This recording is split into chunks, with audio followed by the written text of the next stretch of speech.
Hello and welcome to Finding Your Holy Grail, a show produced through Passionate World Talk Radio, whose goal is to educate, enlighten, and entertain.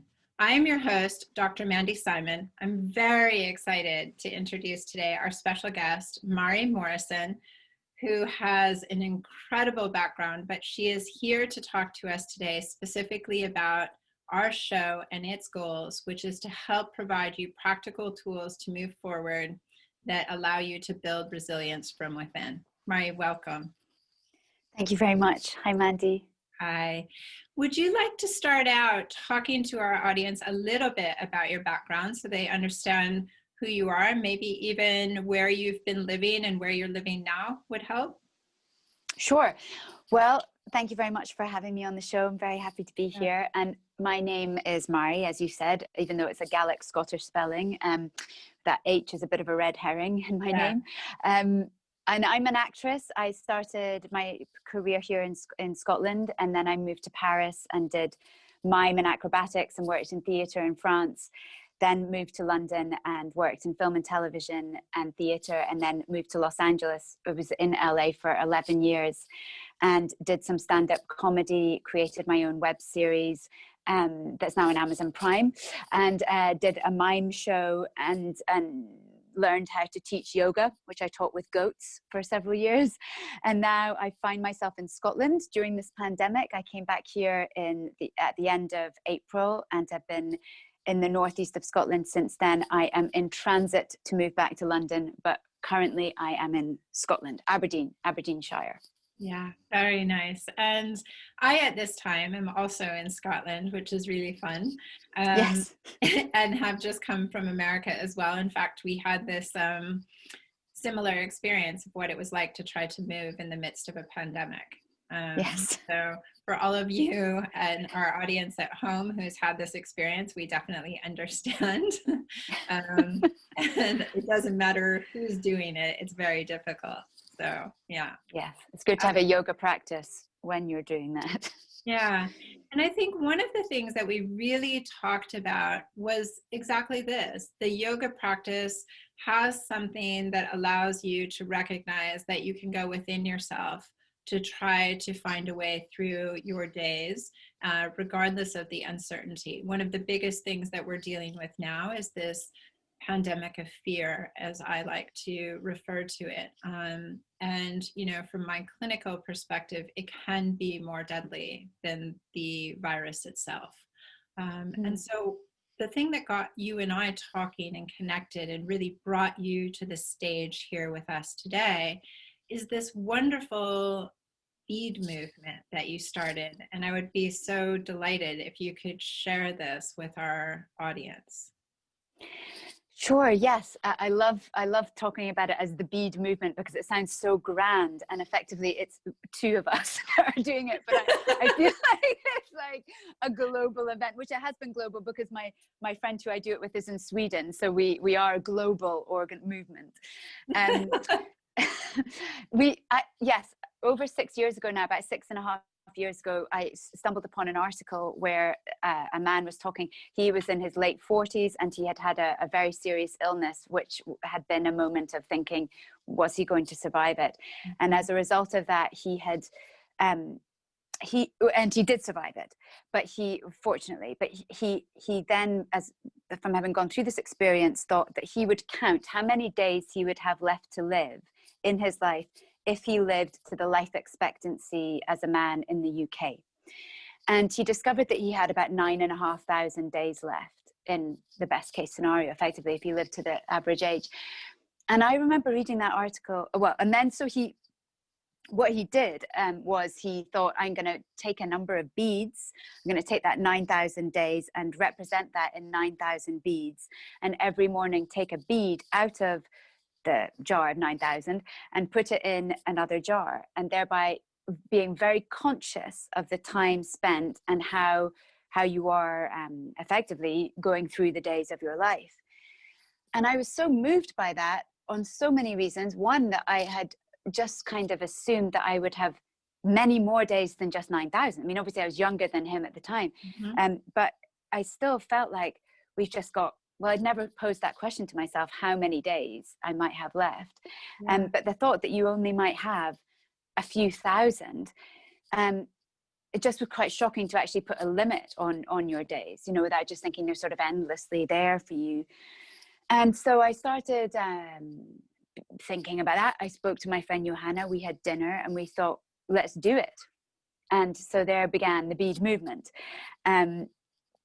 But instead of shooting just for the life expectancy in our country, Sweden is a better place to live if you're looking for Sure. higher life expectancy. So she had more days than I had anyway, but I thought I'm going to shoot for 100. So we went to downtown Los Angeles and bought that number of beads. I was shooting for 100. So at that point I was buying 19,900 beads. And that in itself was quite an event to find beads, to even think what kind of beads you would want, to actually have a visual representation of your life. That's very meaningful. What do you want to, show? So I chose some pearls, which have a personal meaning for me. And also I thought timeless. I didn't want something neon that I might think was good now, but when I'm 80, think, oh, that was a bad choice. So I wanted something timeless. And so we bought that, and then I counted out my 19,000 beads, put it in a jar. We got very clear on how we wanted to live our lives, which in itself is a good exercise to think what's your paradigm for living, essentially. And we had similar things, but for me, it's things like living with grace and with courage. And sometimes certainly some of these words feel a bit abstract or a bit lofty or a bit, well, courage, yes, if there's an earthquake and I am there, I will, rescue a child from a building and I will do that. That'll be my moment to be courageous. But obviously, hopefully that never happens. But how can you be courageous in your day as opposed to waiting for a big event to showcase that? So questioning that. Yeah, I love hearing this. And what was this like when you went through this with your friend and you were having these experiences of being in the shop where you were deciding, well, what kind of bead represents you, for one thing, right? I mean, this is a really interesting thing to hear. We've spoken about your experience with the bead movement before, but I've not heard this part about the pearl and then, your thought process about it being timeless. I think this is really very interesting. Like, what kind of container holds 19,000 beads? Mandy, that is such a good question. And it did take several weeks to find one. And as Johanna kept saying, make sure you've got a lid so it doesn't get dusty, the beads, because obviously you're having this sense that you're going to have this for decades, but clearly, you might not live that long. And so, we actually both felt nauseous with the magnitude of it. And it took us by surprise.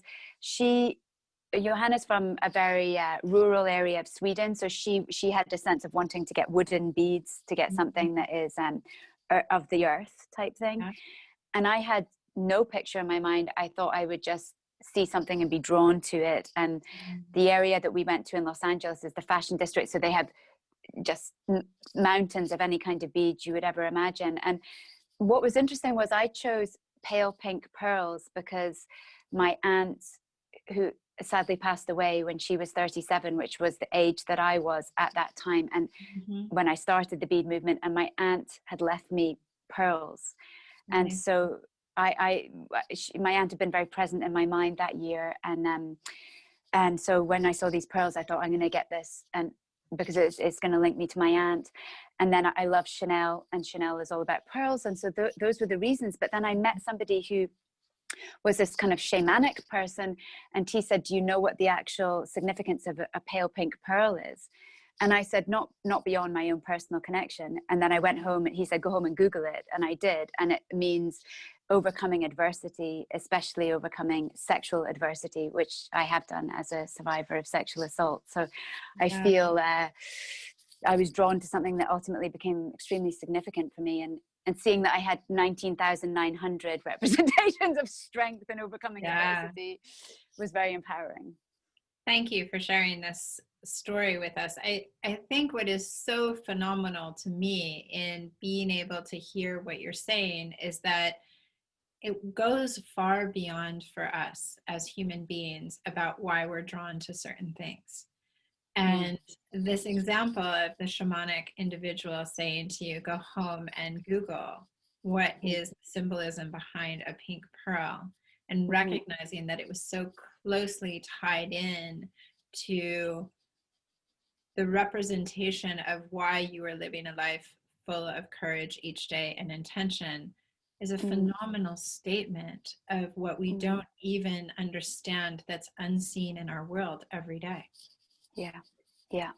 Your rationalization, as you're saying it, is that you like Chanel, you're on Yes. this, you know, these types of things, and we don't understand these deeper meanings. And partially the reason that I've created this space with my co-creator is so that we can start to explore what are these things that really drive us forward as human beings, and allow us to understand that we have something so deep inside of us that we can connect with, that give us hope of a new day that looks so completely different from what our current day looks like, regardless of what that is for each person. And I find this to just be such an incredibly moving and instructive example of how our audience at home, make no mistake, this is your call to action. This is your challenge, which is, firstly, can you decide how long you're going to live? And when you decide how long you're going to live, can you look at it with intention and represent it in such a way that you can tell us what it's like when you have the beads in one jar, and then what happens at the end of the day? Yeah, let me tell you, it took Johanna and I totally by surprise. I had no idea how this would affect me. I really didn't. I thought, oh, just having read about how this man did this, and then I'll do it and it'll be something nice. But it is such an impactful thing. I mean, I had somebody film me the first time I put a bead in, which was August 1st, 2014. And as you drop that bead in, you know, I had this sense of, well, where am I going to be when I drop the last bead in of my life? I mean, clearly, actually, that could have been the first and the last. I could have died that day. So it's a very profound thing. And so every morning I have an intention, and sometimes that can be for a month. I'm wanting to live with grace, so it's thinking grace. Even that happened today. I'm working on grace this week, and somebody told me a joke that wasn't very funny, but I thought to be graceful, to have grace, to laugh and not make that person feel weird or bad, or you know, bad sense of humor. So it reminds you of your intention. And it's what I find the most meaningful thing, which I'm going to do this week, because I have been without my beads for the last 7 months because they've been in transit with my other belongings from America to the UK. So I have to now count how many days I haven't put beads in, which will be significant, like 200 or something, and then put those beads in all together in the used jar. And that is so meaningful. I mean, I've never done 7 months worth of beads, but if I do like a week or 2 weeks when I haven't been with my beads, there's something about the number when you're counting, say 14 beads into this big jar, and just thinking, oh my gosh, I really hope that I lived those days well, because I can't get them back. And my jar of the used beads, I literally can't put my hand in. And my 6-year-old niece came around the other day, and she looked at the jar of beads of the ones that I had already used the day spent, and she said, oh, can I take a bead out of there? And I said, no, those are my days gone, done, finished. You have no second chances. And it's a very deep moment, because every day you're questioning, which is because I don't want to live a life where I'm coasting or apathetic, or that I'm not aware of the value of a day, essentially. I mean, it's hard to say that without sounding like you're just repeating a cliche, but there is something about doing that movement of putting in something and seeing a physical representation that is very profound. Yeah, thank you for sharing that. I think what's so interesting from my perspective is this aspect of, I mean, we've both, as we said in the beginning, been on the road living from the same suitcase since March because of the pandemic and sort of what has been happening. And to think about what it must have been like after hearing you relay this story, to pack your beings into one space, hoping that you would be reunited with them, and then having to go through 200 of them, and what your thought process must have been to be without them during that time, and trying to be as intentional as possible. It's quite a interesting aspect. Yeah, and I think especially to be without them during a time of a pandemic, which is probably the time that you need it the most, which Yeah. because you obviously feel totally out of control because the parameters are out of your control right now, you know, with new rules and things going in. And the one thing that I felt the effects of the bead movement almost immediately after I started was a sense of relief on my life, that I am in control of my own paradigms for living through grace and through courage and the other things that I thought of, irrespective of external circumstance. But, you know, because before that, honestly, there was a lot of my life as an actor and a producer that I would think, when my show gets picked up, I'll be really happy when this happens, and that's all out with my control. Whereas starting each day again with courage, with grace, with strength, those are all things that are in my control. Whether I live a day full of grace or not is totally irrelevant, whether the BBC greenlight my show or not. I mean, not to say I don't want them to greenlight my show. I do, and that would be I completely get it. I completely get it. It's so beautifully conveyed. And for those of you who are watching, we can see this in your body language. We can see how meaningful it is to you. For those of you who are listening, you can hear it in your voice. Thank you. And yeah, this is what is so uniquely important for us as humans, is that we can take this time to reflect on how did this improve our lives. And the thing that I always say is that the only thing I have control over is my reaction to a situation. Yeah. And this is what you're saying, and what we understand about the human body and the way that it functions and the way that we can thrive as individuals and not just survive, is for us to have an understanding, not of perceived power over our lives, but actual power of choice. And that even the small things of placing a bead from one jar into another with intention each day clearly has this effect in your life in beautiful ways. Well, thank you. Yes, and I think it broadens you. At least our experience was also, it makes you, things might not look as you think they are going to look cerebrally, but to be open to that being different. You know, there was one moment quite soon after I started the bead movement where I had been extremely disappointed. I hadn't gotten a work opportunity which would have allowed me to go back to London and go to a friend's wedding and have this work. And so I was feeling pretty low this one particular day, but I was crossing a street near to where I live in LA, and it was an amazing sunset. And I turned to a valet guy standing outside this restaurant and just said, "Look at the sunset, isn't it amazing?" You know, there's something about sunsets or sunrise, you feel that you need to share them and say, "Isn't this amazing?" And so we were both looking at the sunset. And then I started to walk back down the street, and he shouted up to me. He said, "You're the one that told me to look at the stars the other night," which was true. I'd also seen amazing stars. And he said, "Thank you for saying that." And I had felt so low, and I turned away from him, and my heart, I almost started crying, because I was thinking, gosh, my actual family aren't here, and my dear friends who I'd hoped to see in London, but actually the valet guys at the end of my road, who I've now shared 2 celestial moments in a few days, are there for me. And remember, you know, and I just felt like this level of warmth, that things might not look how you anticipate they ought to look, family and scenario, but they are still there. You just need to, the scales can drop from your eyes, and you know that you can share moments with people that can surprise you, essentially strangers, but not really. Now was the sky girl from was crossing the road, a great sky moment.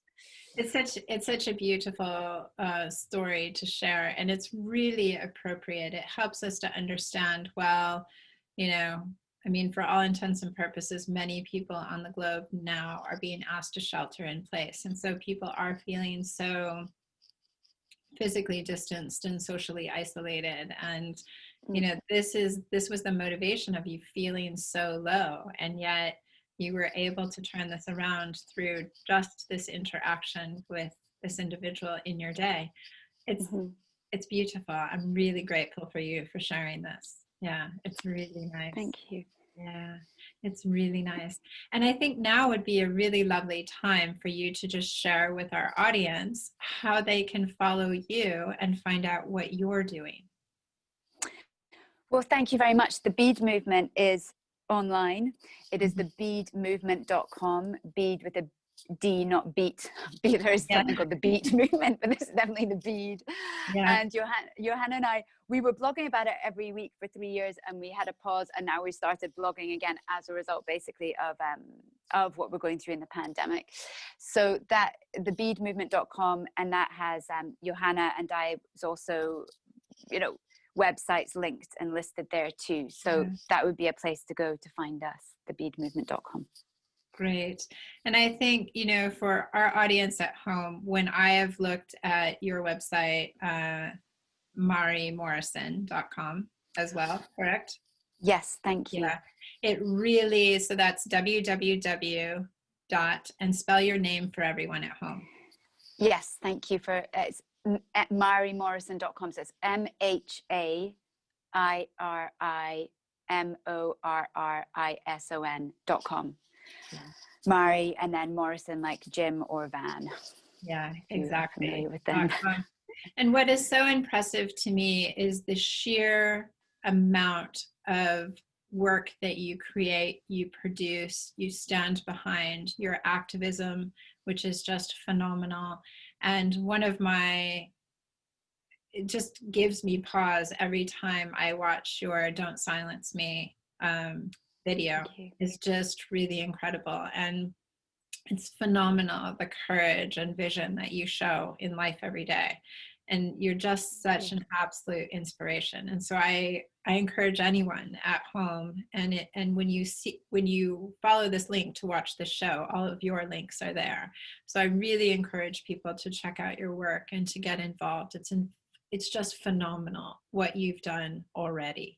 And I really look forward to the next work that you create. And I'm so grateful for you joining us today. Yeah. Well, thank you very much. What amazing, kind words you just said. And I shall replay those on a bad day. I will keep this recording. Thank you. Yeah, please do. Yeah, please do. And I would like to thank at this time Passionate World Talk Radio for providing a platform on their internet radio station for our show, Finding Your Holy Grail. To find out more about Finding Your Holy Grail, go to www.findingyourholygrail.com, and Passionate World Talk Radio is www.passionateworldtalkradio.com. For all of our audience, viewers, and listeners, thank you so much for joining us. Please take this call to action, start your bead practice, and find out how it can actually change your life. Until next week, keep safe and stay brave.